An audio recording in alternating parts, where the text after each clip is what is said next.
ধরে খাম্বার সাথে পিটিয়ে প্রশাসনকে দিয়ে দিবেন বন্ধুগণ। সংগ্রামী নেতৃবৃন্দ, আমরা অবৈধ লকডাউন মানি না, অবৈধ আওয়ামী লীগকে মানি না।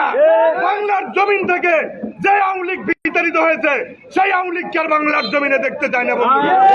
সংগ্রামী নেতৃবৃন্দ, যে পর্যন্ত আমাদের শরীরে শহীদ জিয়ার রক্ত ধারণ করবে সেই পর্যন্ত আমরা বাংলাদেশে আওয়ামী লীগ প্রতিষ্ঠিত হতে দিতে পারি। একটু কথা বলতে চাই, প্রশাসনকে বলতে চাই, বিগত দিনে 17 বছর আপনারা আমাদের উপরে নির্মম নির্যাতন করেছেন। আজকে দেখছি 17টি বছর পরে আওয়ামী লীগ 1.5 বছর যায় নাই, তার মধ্যেই আপনারা আওয়ামী লীগকে প্রশ্রয় দেওয়া শুরু করেছেন। আমরা আপনাদেরকে হুঁশিয়ারি করে দিতে চাই, আপনারা আওয়ামী লীগকে প্রশ্রয় কেন, আওয়ামী লীগের সাথে যদি যোগাযোগ করার চেষ্টা করেন আপনাদেরও পিঠের চামড়া থাকবে। সংগ্রামী নেতৃবৃন্দ, এই পর্যায়ে আপনাদের মধ্যে বক্তব্য নিয়ে আসছেন রায়গঞ্জ যুবদলের স্বেচ্ছাসেবক দলের সংগ্রামী আহ্বায়ক মোকাদ্দেস হোসেন সোহান।